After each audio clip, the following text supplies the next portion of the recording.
I had worked with a lot of self-publishing authors, so there's always a lot more freedom and flexibility and sort of going with the flow. Whereas we work for a big five publisher, they're very tied to their schedules. But, it's sort of like, this is when we said the books are coming out. This is when the books are coming out. Hey, journeyers. All right, just a quick note about this episode. This is going to be a two-part episode because the conversation was just so amazing and long that I decided to break it up. Plus, we do have different themes for each episode. So on the podcast, I am chatting with my book coach and editor, Amanda Bauch, and I am excited to talk to her. So in the first part of the two-part episode, we're going to talk more a bit about like the publishing industry, Amanda's background, and I think it's super helpful, I hope, to anyone who's a freelancer or creator, or even if you're interested in writing a book, because Amanda and I chat a little bit about the behind the scenes of the publishing industry, how she was a freelancer and then worked full-time in publishing in one of the big five publishing houses, and then back to freelancing, and then just behind the scenes of the industry itself, how long things take, processes, which I find interesting. I hope you'll find interesting. And so that will be part one. Part two will be more about the book, Your Journey to Financial Freedom, and celebrating bringing that into the world, and how Amanda helped me with the creative process, the writing process, and the behind the scenes. We really get into some personal and I think really just sensitive topics when it comes to launching a book into the world and how vulnerable that is. This is all to celebrate that the book has been in the world for 6 months now. So this is to celebrate Your Journey to Financial Freedom, my first book being officially out for 6 months. And so I hope you enjoy these next episodes. Again, you can go to yourjourneytofinancialfreedom.com to pick up my book, to learn more. And if you've read the book, you can go to yourjourneytofinancialfreedom.com/review to leave your review on Amazon, or you can go to Goodreads and leave your review there. I really hope you enjoy this episode. Hey, journeyers. Welcome to the Journey to Launch podcast. I'm so excited about today's discussion. Maybe it'll be multiple discussions that you'll hear over a couple weeks. We'll see how the conversation goes, but I'm excited because I have a very special guest, someone who has helped me so much behind the scenes bring my latest work, my, what I call one of the biggest things I've done, which is write a book, help me bring that into the world. And that is my writing coach, and I'd say like editor too, Amanda Bauch. Did I say that right? Amanda, please help You me. did. Thank you. Okay, great. And I am going to read Amanda's bio in a quick minute, but the reason why I wanted to have Amanda on the show is about the time that this episode will be released will mark 6 months since my book, Your Journey. I should have had the book here. I'm going to get it. Your Journey to Financial Freedom, a step-by-step guide to achieving wealth and happiness, has been in the world. So I thought, you know what? Let's peel back the curtain a bit. And I want to talk and be candid about the book process, writing the book, the creativity and the creative process behind it, the publishing part of it, all that I can. And why not have Amanda to help me bring all this information to light? And so with that, Amanda, welcome. I'm going to read your bio though, but welcome. Hi. Thank you, Jamila. I'm so happy to be here. So, okay, here's Amanda's short bio. Amanda is a writer, editor, and teacher who delights in helping authors share their ideas with the world. Whether ghostwriting, collaborating, editing, or coaching, she strives to provide whatever guidance and encouragement authors need along the way, applying the same level of attention and care to others' work as she does to her own. She has published both nonfiction and fiction, and her career highlights as an editor include working on several best-selling titles from HarperCollins imprints. She helped HarperCollins launch 2 new nonfiction imprints, HarperCollins Leadership and Harper Horizon. I didn't even know that before you sent me this bio. I think that's amazing. During that time, she worked with almost 100 books in various capacities, from acquisitions and developmental editing to serving as the production editor on almost every title published. Amanda has a BA in English Literature from Ithaca College and an MFA in Creative Writing from Lesley University. Okay, Amanda, welcome officially to the Journey to Launch podcast. Yay! Like I said, it is truly a pleasure to be here, Jamila, and I am completely gobsmacked that it's been almost 6 months since your book came out. You and I have Oh, been in a relationship for like 2 years now. I know. Well, that's the thing for people who are not within the publishing world or have not gone a traditional route of writing a book, which is a lot of people, is that you don't Mhm. understand how long the process takes. Like this is a Yes. multiple year journey that you embark upon. And Hmm. so I think maybe where I do maybe want to start with you, Amanda, is like your Okay. history before we get into like Hmm. our process and how we work together and the behind the Hmm. scenes is your like history in writing and how you navigated the publishing world and then eventually you went on out on your own to do your own thing Hmm. as an entrepreneur. Yeah, it's great. Thank you. That's a wonderful question, Jamila, and I will do my best to answer it succinctly. I feel very grateful because I've grown to appreciate as I've gotten older that it's very rare to know what you were created to do for your entire life. I feel like a lot of people have a course correct at some point, especially when they get married or start a family, their priorities shift. And I am extraordinarily grateful that ever since I was a little girl, I knew that this is the work that I was created to do. I've just always loved language. I've always loved communication, the written word. Until she died, my grandmother carried a poem I wrote for her when I was 5 in her wallet. And she used to tell me she always knew I was going to be a writer one day because of that. And so I am just, like I said, so I recognize now that that's an extraordinarily rare thing, to know that from the get go. And so even though the journey to where I am now has been very, winding, the North Star has always been writing, editing, and teaching, like that sort of three-pronged career path. And I've done all three of those in varying capacities, basically since I graduated from high school. So I always knew that. And even though there were people who were more practical in my life and tried to sort of dissuade me from being an English literature major and then going on to get my MFA, I always just thought if I truly love this, then why would I even consider doing something else? Why would I ever want to provide a safety net for myself, so to speak? So in my mind, failure wasn't an option. So why not stay the course? So, after I got my MFA, I was doing a pretty wide variety of things. I was teaching as an adjunct. I also worked as an instructional designer. So I was authoring academic books and designing online courses for students. I also was working as a freelance editor, doing primarily fiction, actually, which is funny because my MFA, I focused on creative nonfiction, which I always say creative nonfiction is my love language. Although I do love a good novel as well to sink my teeth into because it just works a different part of my editor brain, and I enjoy that. And then I also, was just doing some volunteer things. I was an editor for a literary journal. I was what they call like a slush pile reader for another literary journal, just kind of taking some of the overflow that the editors couldn't manage and just reading and telling them, whether or not it was worth the editor's time to look at it, which I actually really enjoyed, although I did realize that I was probably a little too critical, maybe. And so I got to a point where I would say you have to find at least one piece in every batch they send you that you feel, has some potential, and share it with them. And so from that point forward, it was, like I said, I always refer to it as my cobblestone career. Like it's been very rare in my life that I've ever actually only had one job. It's generally been, four or five, sometimes even six, um, different activities going on, and there's a couple different reasons for that. One reason is that I get bored very easily.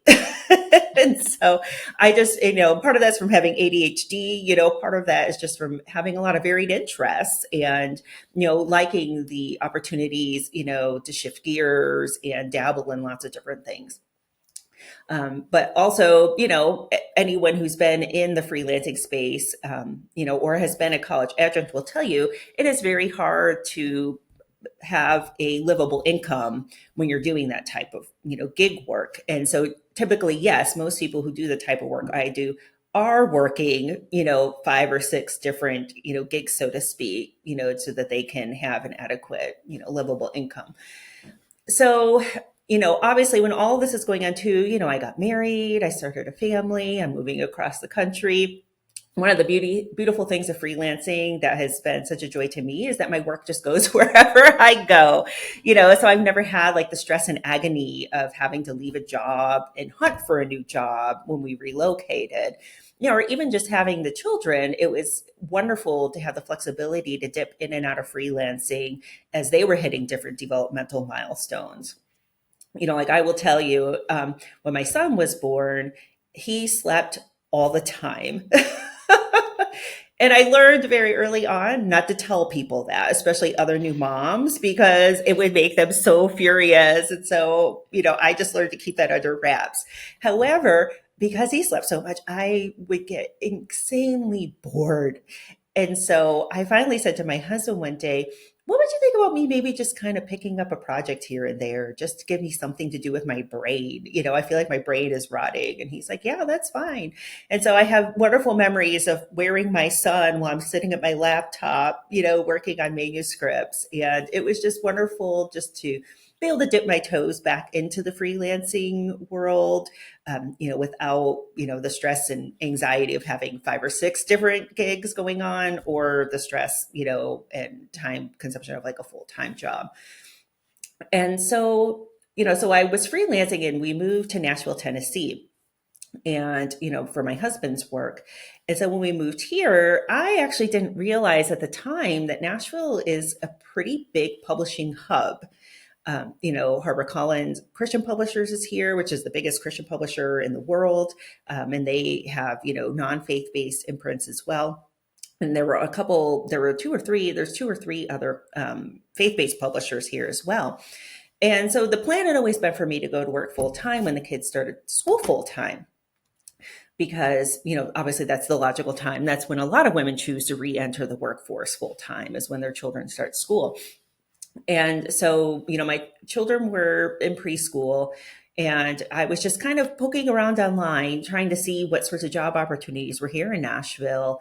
And I happened to stumble upon a position at HarperCollins that was full time. And I was like, oh, well, that's really interesting. I didn't even know HarperCollins was here in Nashville. That's so cool. And because one of my dreams had always been to be an editor at one of the big 5 publishers. And so I was like, wow, that's really cool. And I mentioned it to my husband, and he was like, wow, you need to apply for that job. And I said, what? I'm like, we have the kids at home. Like, what are we going to do with the kids? And he was like, no, he was like, we'll figure it out. He's like, I know that's always been a dream of yours. We'll find a way to make it work. And my husband, you have to understand, was in corporate finance for over a decade before he started his current role. And so normally when any decision is made, especially if it's going to have like a sizable impact on our family, there's many conversations had. There's usually spreadsheets involved. There's just a lot that goes into it. And so for him to just, I'm usually the one like, let's just do it and see if it works. Usually I'm the one who's very spontaneous, and he's no, now wait a second, we have to think this through, and look at the pros and cons. And I'm like, whatever, it'll be fine. And then of course it's a disaster. But so for him to just be so zealous and excited about it, I was like, wow, I guess maybe I do need to apply for this job. And so I did. And it took some time. And so I did start working full time for HarperCollins. And Jamila, as you mentioned, my first role with the company was as an editor for their HarperCollins leadership imprint, which they were just launching. Their first published book was Building a Story Brand by Donald Miller, which if you know, that book went on to become a huge bestseller. I'm sad to say I actually did not get to work on that book because by the time I came on board, it was already off to the printer and, getting ready to be, become the bestseller it had became and continues to be. But in my time there, I will say, something else about myself is I feel like I've always had a bit of an entrepreneurial mindset, because I really enjoy new things, novel things, and I really enjoy building things. Like I love like establishing best practices and processes and policies. And I don't know if that comes from my corporate background. I worked as an administrative assistant to put myself through college. So my first job out of high school was actually as a receptionist at a temp agency. And so I did that all the way through graduate school to put myself through college, just working as an admin in all different cities and industries. So there's something about that, like creating order out of chaos, so to speak, that always appeals to me. And I think that comes not only with, building something new, but also, in editorial work, as well. There's a lot of creating order out of chaos. So I think that's just something very innate to my being.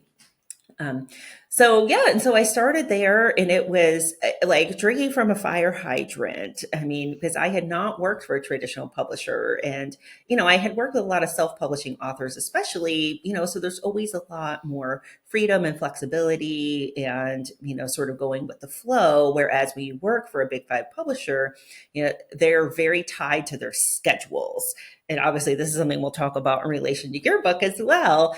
But there really isn't any give. It's sort of like, this is when we said the books are coming out, this is when the books are coming out. And so, so I was working on a lot of books. On average, we had what they call catalog seasons, which is basically, the group of books that's coming out that will come out in different seasons. So whether, some publishers have 2 seasons, so they'll have like a fall and a spring catalog.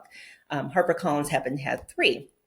And so we were doing about 10 to 12 books per catalog, so I was shepherding a minimum, of like 30 to 40 books a year through the process. And so I learned, it was trial by fire. It's like I did not have an opportunity, to really sit back and think much about what I was doing, because everything had to be done like right now. But like I said, I just loved, the variety. I loved learning so much more about traditional publishing, and I think that experience especially, has really parlayed itself well into my current season of freelancing. And so I was with leadership, and then they were planning to start a second nonfiction imprint called Harper Horizon. And the plan for that imprint was for it to be, because obviously leadership is more focused on leadership books. And so, leadership, marketing, sales, that more in that wheelhouse, financial books, of course, too. So that was more in that wheelhouse. So Harper Horizon was going to be focused more on narrative nonfiction, self-help. They ended up doing cookbooks and other types of books, and memoir as well. And so those are all the types of books that I really, really enjoy working on as a nonfiction editor. And so I parlayed over there and worked there for 2.5 years and helped build that imprint to be what it is. And I was very proud that our first book that came out was called Make Life Beautiful, which is by Shay and Sid McGee, who are two very famous interior designers. They have a Netflix show, and are just wonderful people. And that one actually hit the New York Times bestseller list. And so I was we're coming out strong, Harper Horizon. And, so so between the 2 imprints, I have worked on various bestsellers, New York Times bestsellers, Wall Street Journal bestsellers, USA Today bestsellers. And it was just such a joy and a challenge, to build publishing imprints from nothing.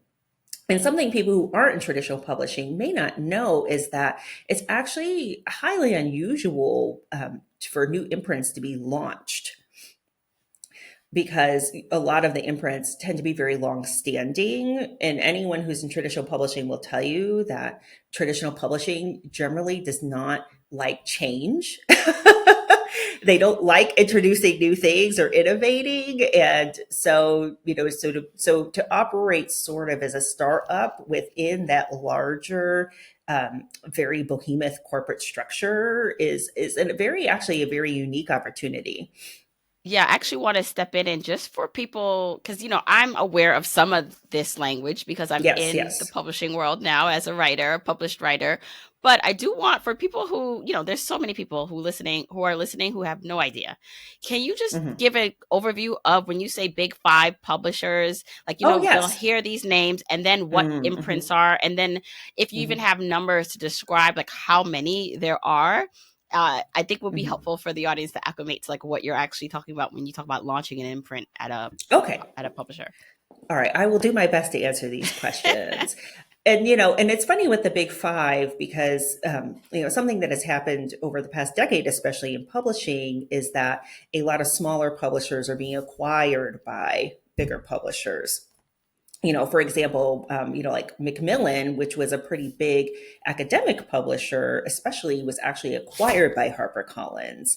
And so sometimes, the big five become even bigger, Yeah. Well, as what they're are the big acquiring. five? Yeah. What are So the big five yeah. well, of course you asked me that and I'm probably gonna be able to remember them all. Okay, I'm So, all gonna right. search Yeah. it too. Okay. HarperCollins is one. Penguin Random House is one.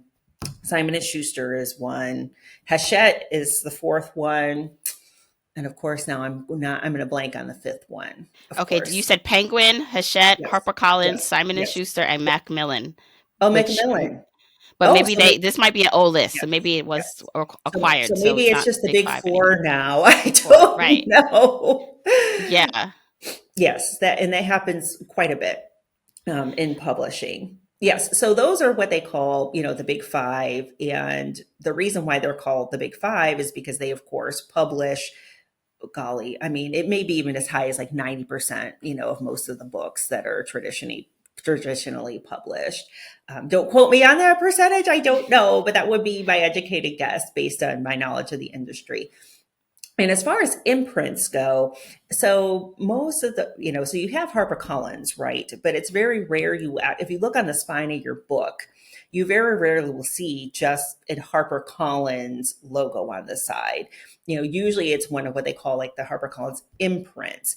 So for example, there's Harper Business, Harper One, like I said, I helped launch two new imprints, HarperCollins Leadership, Harper Horizon.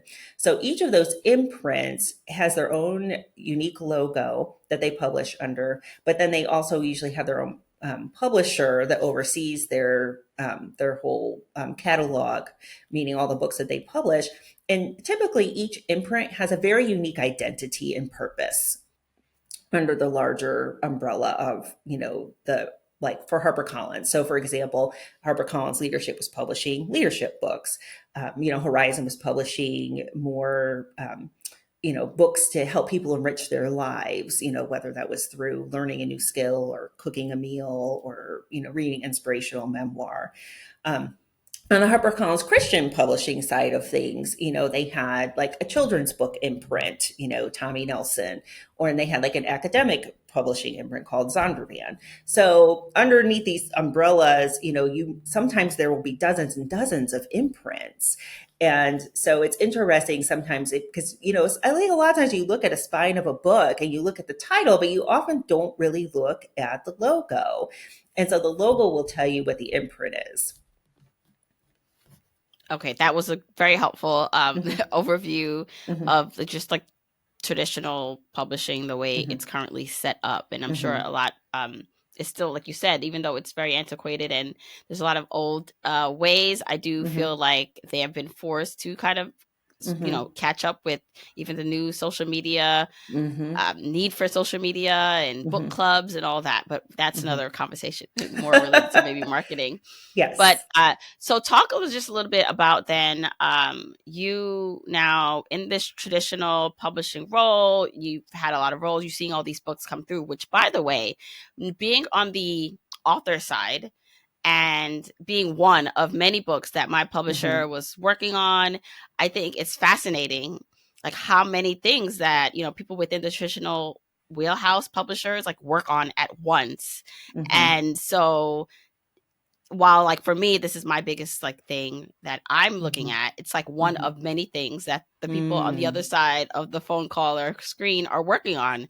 And so with that, like how long did you stay within that role, and then Mm-hmm. what made you decide to exit it? Because I know that a lot of people within that space, there Mm-hmm. is some, a lot of people, they don't feel like they get paid enough, especially if you Mm-hmm. depending on where you live, for the people who live in New York Mm-hmm. and the high Yes. cost of Yes. living, right? And so let's chat a little bit about that. Yeah, definitely. It's interesting because there was Harper, New York, and then there was Harper Collins in Nashville. And so sometimes things would be going on in the New York office and we in Nashville wouldn't even know. For example, I know at least one time the Harper Collins New York editorial staff actually did a walkout. And we were completely oblivious to that here in Nashville. And so it was just really interesting, to learn more about the disparities, that exist in what we were experiencing in Nashville versus what was going on in New York. Even though we work for the same company, it's almost like we work for different companies, which is a whole other thing about, corporate structure and governance. But it's interesting in publishing because something that has happened over the years as well is that, like a lot of businesses, they keep eliminating roles. And so one role will continually keep absorbing. So within the, editorial staff at a traditional publisher, there used to be a pretty wide variety of roles. And so there would be the acquisitions editor, who is the person who's actually going out and looking for projects to sign or accepting submissions from agents and then helping bring new authors or repeat authors on board. So there was the acquisitions editor, and then there would be the senior editor, who typically was assisting the acquisitions editor with some of the higher level editing, and they often would oversee the more junior editors as well. Then there would be a production editor who typically would actually usher the book through the physical book process. So from the time the manuscript was done being edited until it's actually printed as a physical book and everything that goes into that, the pages, the cover, just making sure that all comes together. Then there would be a copy editor. And so that would be the person who would actually correct the manuscript, go through, check the grammar, spelling, punctuation, check the citations, if there's sources being used, just all of like the finer details of a manuscript. And then after the book is laid out in its pages, then there would actually be a proofreader who would be sort of the final check before the book was approved for the printer. So there would be all of these different roles. However, most of the time in traditional publishing now, you have a senior acquisitions editor and an editor, and that's it. So most of the editorial work in traditional publishing anymore is actually done by freelancers. And there are these very entrepreneurial people who actually a lot of them have started these vendor outfits that sort of bring all of the freelancers under them. And then the vendors directly contract with a publisher to bring freelancers in to do most of the copy editing and proofreading, although they'll also do other types of editing. So that was a major shift that happened in publishing. And but of course, what ends up happening is that, in a lot of ways, it actually added a lot of burden to the editorial staff because they're not only managing their own projects, now they're also sort of quasi supervising all of these different freelancers, of various, ability and, and so there just became this, they weren't like necessarily, I've worked with wonderful freelancers. Obviously, I am a wonderful freelancer to toot my own horn. But, when you're hiring freelancers, it's very different than having someone in house, who's very invested in the work being done. That's just the reality of things. I was very grateful that I found like a handful of freelancers that were sort of like my go-to, I called them my go-to girls. So, I have my go-to girls that I always knew if I was able to get my manuscript to them, and I know just from my experience in talking to editors at other publishing houses that this oppressive workload is not unique to HarperCollins. And actually in the past couple of years, there's been some very high profile resignations of editors at major publishing houses, especially in New York. And so the editorial team is really bearing like a pretty heavy burden, and there really isn't much relief offered for that. So what I will say is, for me, I really love working with authors, and obviously this because you worked with me. But when I'm working with an author, I consider myself very relational. I want to spend a lot of time with the manuscript. I want to spend a lot of time engaging with the author about the manuscript. But unfortunately, when you're working on 30 to 40 books a year, that's a bit prohibitive. I mean, we think about that, that's averaging almost a book a week. And these are not short books, and some of them are very complex, like the cookbooks, which are is a whole other puzzle that has to be solved. So for me, I felt like my giftedness was actually just being squandered because I was in survival mode all the time. It's like all I could do was just keep pushing things through, and I wasn't able to give projects the time and attention that I felt they deserved. A lot of that, of course, comes from my background as a published writer. It's like I understand as a writer what kind of support you need to be confident in the work you're doing and to be, and to be happy with the finished product. And so I felt like not only my personal integrity, but also my professional integrity is being compromised, just by the sheer volume of my workload. And eventually that just became unacceptable to me. And also, of course, you can imagine I'm working a lot this during the pandemic, so we're all remote anyway. And, I feel like a lot of us were actually working a lot more during the pandemic than we were when we were still commuting.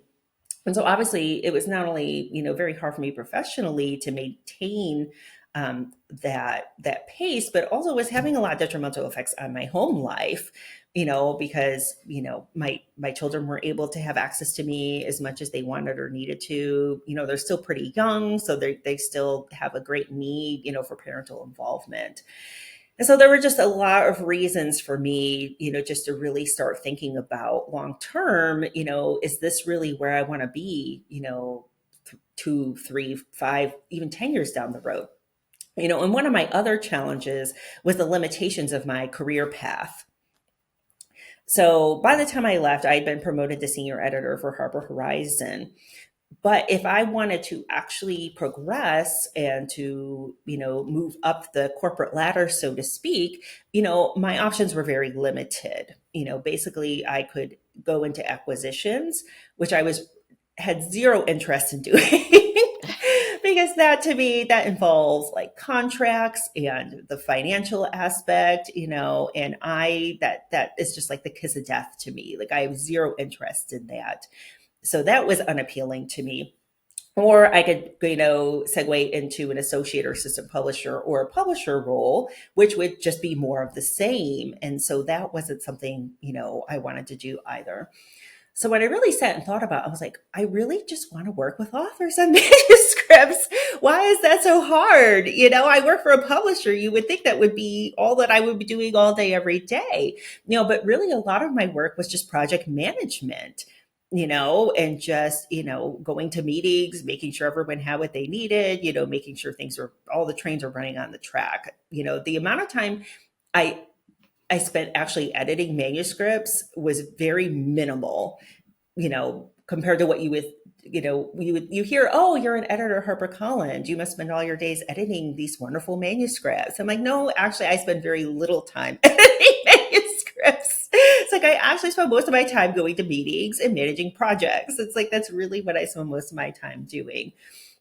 So let's see here. So this is my third year of freelancing. So I had the hard conversation with my husband, and said to him, what would you think about me leaving HarperCollins and going back to freelancing?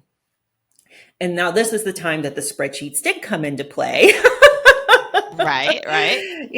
Because, we have financial needs, with our children's schooling and other expenses. And so, he basically laid it all out for me and said, this is basically what you would need to earn per year to make this work. And if you think this is possible, if you think it's realistic, then yes, you 100%, let's do it. And so I did. I said, yeah, I think I could do that. I think I could do that. And so, yeah, so I put in my notice to HarperCollins, and, here I am back in what I refer to as the wilds of freelancing. And Yeah. so it's just been, so now but it's interesting, this freelancing, this leg of my freelancing journey compared to my previous leg of my freelancing journey.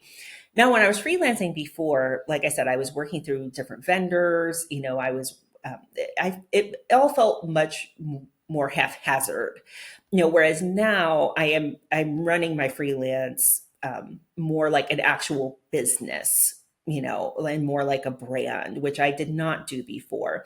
And I will say that was one of the many wonderful things that came out of my time at HarperCollins, was that I am much better positioned to do the work that I'm doing. So even though those 4.5 years in many ways were the 4.5 of the hardest years of my life, I came out on the other side of it, just having much more knowledge and many more resources and many more connections to be successful in doing the work that I'm currently doing. Right. And you talk about the hard work and kind of like the tribulations and trials you went through, and I Hmm. can attest that when I needed your help on like the smallest matter or insight, I knew it was because of your experience within Hmm. the industry itself, and Hmm. having sat at the seats where I would Hmm. ask the question about, what do you think this means? Hmm. And you're like, Hmm. well, when I was in that position, this is what I did and this is what that meant. So Hmm. possibly. And so it was, I mean, so I always like to say, whether you are, hopefully you are interested in this conversation because you maybe are interested in writing a book or publishing. But even if you're not, I think one of the takeaways I'm hearing, and that we'll hear how it applies to your journey and how it helped me, is that like the hard times you went through, and this is for anyone, and like the learning period in your life sets you up now to be able to use those tools to have success. And so I think that's for the people who are still within the hard parts and kind of the, Hmm. why am I doing this? This is like a lot. It's like that this potentially is what's going to help you succeed. The lessons learned here in that next endeavor or project that you take on. Yes, that is 100% accurate. And one of my philosophies, in anything that's going on in life, personally or professionally, whether it's, a challenge or it's, something very joyous, is there's nothing lost. And it's like so much of what we deal with, a lot of it is just perception. I mean, quite frankly, I have colleagues that have left HarperCollins and are really kind of bitter about their experience there, Hmm. and felt like, it was a waste of time, or they were exploited, or, and frankly, some people were. I mean, let's be honest about that. Corporate America is kind of has that reputation for a reason. It's not because they are generally treating their employees, kindly, and, nurturing them and taking care of them, financially or otherwise. But I've endured a lot of things in my life. And, if nothing else, I feel that I have learned that, even the worst thing can be beneficial to you if you choose to allow it to be. And so that's definitely, just my experience at HarperCollins is just one of many things, that I feel that way about. I also want to highlight the length of time it takes for a book to be traditionally published, and like the why. And Yes, yes. because, and so, I'll just give my quick perspective. I think we'll probably get into like you're interviewing me Mhm. about the book like in the Yes. next half of the talk, but I do want to Hmm. kind of focus on this because I think it sets up our conversation about my experience a Hmm. bit better, because it is like traditional publishing versus self-publishing. I looked at that a lot when I started to Hmm. think about book, and I Hmm. knew that I wanted to do the traditional route, mainly because of distribution, right? Like I Hmm. felt like, okay, this is how I can get into airports and kind of have that um the validity behind like the book is that it's published by a top 5 publisher. So I knew I wanted to go Hmm. that route. But then also the trade-off is like less control and the time it takes versus like if I self-published a book and wrote my own Hmm. book, like I Hmm. can, make my own decisions, put my own money behind it, and then be able to Hmm. put it out as fast as possible, but maybe not Hmm. have the distribution. But Hmm. you mentioned a lot of editors, and even with that, an author who wants to be traditionally published, process Hmm. starts way even before they get acquired by a Yes. traditional publisher, because Yes. first you need to understand the concept of the book that you're writing, and Hmm. fiction is different than nonfiction. And so nonfiction, you typically have a proposal which can Hmm. take months or years to write depending Hmm. on your process. Then you have to find an agent who thinks they can sell your book to a traditional publisher, and that might take some time. And then just the fact of, if you're lucky enough to have people interested in your book, more than one, then it can go to auction like my book did. And Hmm. then the negotiation, like this takes like can take 3, 4 Years. years for some people, right? Years. Yes, 100%. And I will say some authors who aren't as familiar with traditional publication process are very shocked at how long it takes to get a book into the world. Now, I will say that there are reasons for that, as you very well know, why it takes so much time. But then there also is the reality that it doesn't necessarily need to take that much time, but it's just the way the traditional publishers operate. They have a process, and it's very rare they will choose to deviate it from it. Now, I will say there were times when we did push a book. I think the fastest I ever I call it flipping. That's not really an accurate term, but basically, the fastest I ever got a book to market from concept to the physical book actually being in the world, I think was 3 or 4 months. And that was, but that was highly unusual, and the reason why was because it was actually about like the COVID pandemic. And so we said, you know, if we're going to do a pandemic book, it has to basically come out like yesterday because, if we 2 years, it could be totally irrelevant. So what's the point? But generally, no, that was not the case. We were not pushing books through that quickly. And like you said, it normally from the time we would receive a proposal from an agent and the author and would agree to work with us, it was usually a minimum of a year from the time we signed the book until the book actually came out in the world. And it actually was usually longer than that. I mean, like you mentioned, there's lots of different reasons for that. It's like there's the contract negotiations. You actually have to write the book, which could obviously take some time. And then there's the whole editorial process. It needs to go through the copy editing. It needs to go through the interior design process. You need the cover design.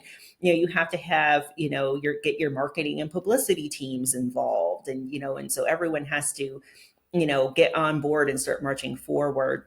And then, of course, there's the multiple rounds of proofreading, and then the actual physical printing of the book and getting them in warehouses and to retailers. So it is an extraordinarily complex and long process. However, I say that to me, one of the most fascinating things that's going on in publishing right now is what I called sort of like the uprising of the hybrid publishers. And so, do you mind if I just speak about Yeah, hybrid let's talk about it. publishing Yeah. momentarily?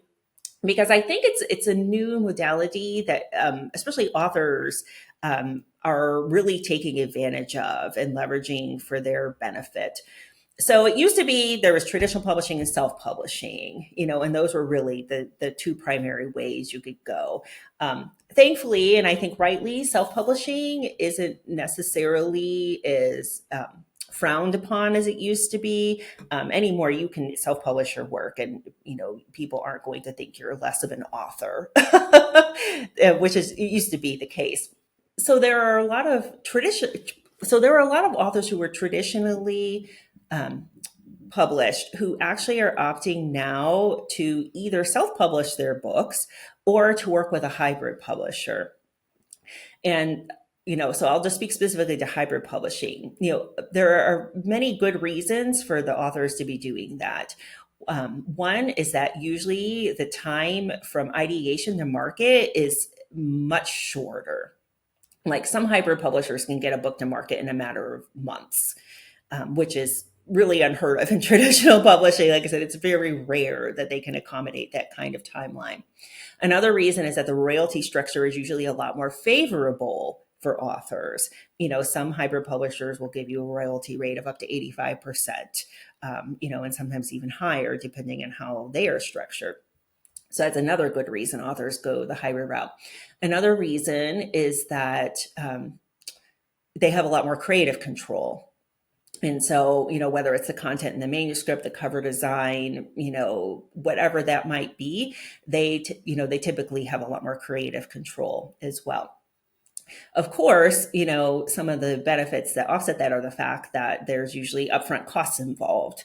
So depending on the hybrid publisher and their prices, that can price some authors out of the market.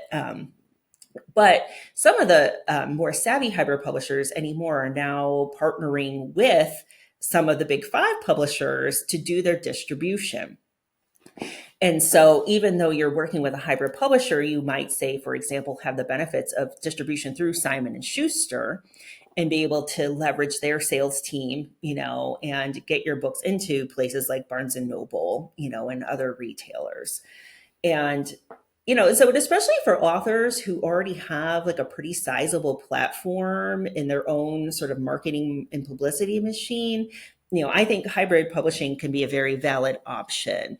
Anytime I work with authors, especially ones who aren't quite clear on what they want their publishing journey to be or what they want that to look like, I always encourage them and say that this is your publishing journey, and what do you want that to look like? What are you worried about? What are your hopes? What are your dreams? What are your fears?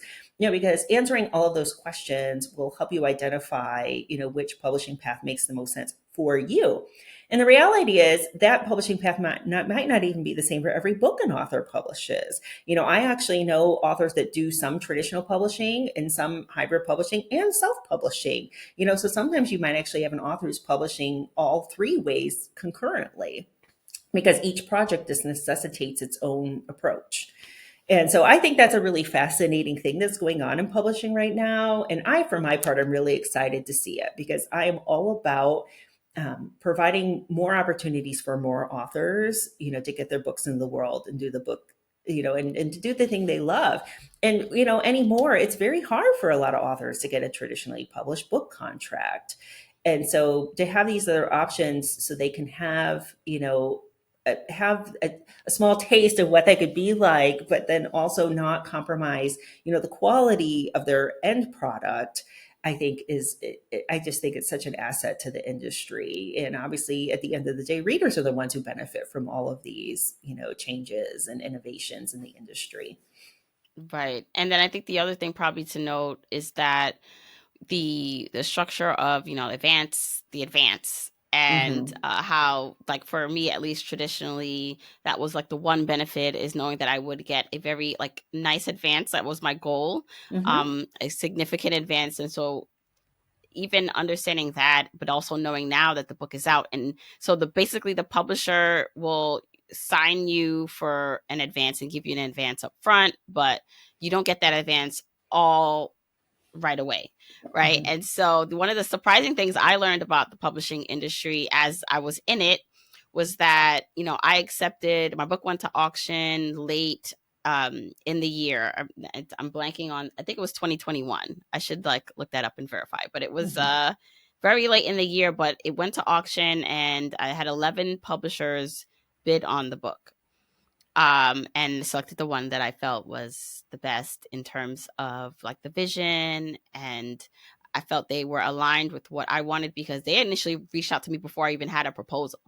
So that felt very special to me, that not only did they Mm-hmm. see the vision before the proposal and before, like, everyone else wanted it, but Mm-hmm. it was someone from their team who actually listens to the podcast who recommended me Mm. to the person who ran that imprint. And so that was special. Plus they did come with the most money. So that was very nice also. Yes, that worked out very So well. it worked out really well. And so when I was thinking about, okay, I, get this deal, but I remember talking to my agent and they were like, so yes, we have verbally kind of like handshaked on this acceptance, and that's it. Now we go off to work on the contract. And Mm-hmm. so we go off to work on the contract, but you should start and begin like writing the book, or start that process, which is where we Yes. kind of started to kind of get introduced and move forward. But like literally, I was like, wait, but how do I know I actually have a deal? And they're like, you do have a deal because we kind of in an email said we have accepted, it's moving forward, but there's no contract. And like you don't Mm-hmm. get your like first advance until like the contract is signed. And then like there's ways in which it's cut up in over like a period, for me at least 2 years, that I get the entire advance over that time. And Mm-hmm. then with traditionally published authors, you don't start earning money from your book until you earn out your advance. So until you sell as many books as it takes for that publisher for however much they paid you, is when you have to wait. Just like a record deal, like when Mm-hmm. they say they had a record deal advance, like an artist maybe got like $1 million, like they won't see revenue from the sales of their album or digital sales nowadays until they earn back that $1 million. And so I Mm-hmm. know that for people who self-publish, that is the power of not necessarily waiting and giving up a high percentage of profits to back to the publisher, and you get to take the risk on yourself and pocket most of whatever that book is of use that you sold, versus for as a traditional author, the publisher is putting money up front and they're hoping that you earn out. I have also since learned that sometimes they don't even expect you to earn out. Like, the business model is that they have some books that earn out so much more than they put up front, and some books that they just kind of expect to not work or make money, but it's Mm-hmm. all like kind of rolled up. And so, and I Mm-hmm. still don't understand this, but it's like, if Mm-hmm. you might have been one of those books that they didn't really think would make it, even though they gave you an advance, because there's other books that are stronger that basically pay for whatever loss that you have, contributed to the bottom line. And so all that Yes. is kind of like a background of setting up our conversation that we'll have about like my process or going through the creative process of writing the book, because it wasn't things that I would have known unless I was going through it at the moment. Mm-hmm. Yes, and thank you so much for speaking, especially about contracts and advances. It's a strange thing in publishing because it's one of the least known, but also one of the most known pieces of the publishing business is that most books don't earn back their advance. And so publishers take on a lot of risk when they're signing projects. And I remember it was very funny. One day I was having a conversation with my father-in-law, who spent his career as a CFO and in corporate finance. And he was like, explain the business model of publishing to me. He's like, I'm very curious about it. And so I'm explaining to him, how we sign the projects, advances, and all of this. And his brow is just getting progressively more furrowed. And I finally stopped and he's like, that doesn't make any sense at all. And I laughed. I'm like, it is a little backwards compared to the way most businesses run. And he's like, well, how do they earn money? He's like, I just don't understand. And I was like, there's two ways. One is you have like a big book that blows up, and that basically, the company just rides that tide like as long as they possibly can. But then the other thing is what they call backlist titles. So backlist titles are titles that have been on the market. Usually, some publishers will shift a book to backlist at 6 months, but it's usually like a year or longer. And so a lot of the income of publishers actually comes from their backlist titles. So books that have been on the market for a long time but still continue to sell extremely well. And so between the big book and the backlist, like that's where most publishers get the bulk of their like operating money from. Right. And then you have like little old writers like me who like their whole they're just like, okay, I do want this to be Yes. successful. I want it to Yes. earn back, Yes. the money that Yes. they put up front, so then I could also Yes. get some residual Yes. income eventually. And it's Mhm. just like, well, we didn't really expect you to do well anyway. But no, I don't think that Yes. was the case for me. I do think they had No. they had hopes. Yeah. No. They I, had I hopes think for my so book. as well. And Amanda, please let everyone know where they can like find out more about your work and what you do. Yes. So the best place to find out more about me and the work I'm doing is my website, which is amandabauch.com. So Amanda, B as in boy, AUCH.com. And on that website, you will see the fabulous Jamila highlighted because she gave me an incredible, mind blowing testimonial about her work with me. So, and you can also, of course, like Jamila said, find out about other authors that I have worked with and, some of my career highlights and also what type of work I do and how you can reach out if you're interested in working with me. Thank you so much, Amanda. All right. Thank you, Jamila.